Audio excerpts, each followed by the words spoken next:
Oke. Selamat sore semua para warga. Kami berada di titik Kecamatan Sipispis bahwa ini ada pembangunan jalan tol menuju Kota Pematang Siantar dan Danau Toba.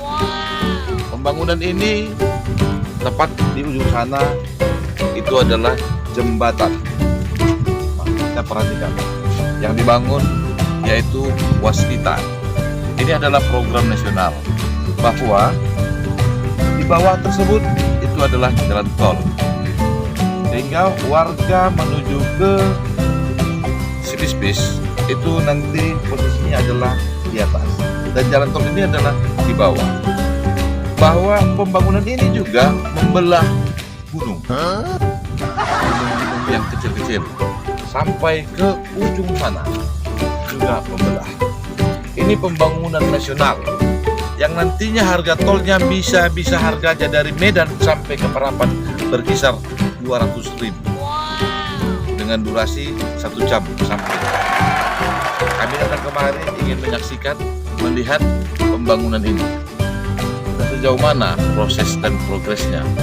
Kebetulan ada kren di sini yang menggantungkan gensetnya, dikhawatirkan Panako datang. Sekaligus minyak, oli, dan kunci-kuncinya.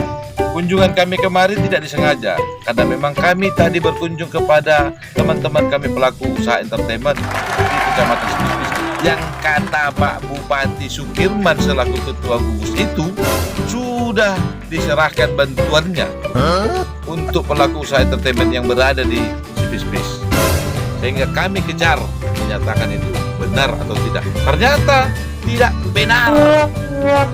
Yang diberikannya cuma beberapa orang saja. Jangan mau kita terpengaruh dengan bahasa Pak Bupati tersebut. Ini bukan persoalan politik, persoalan keumatan, persoalan rakyat jangan lapar.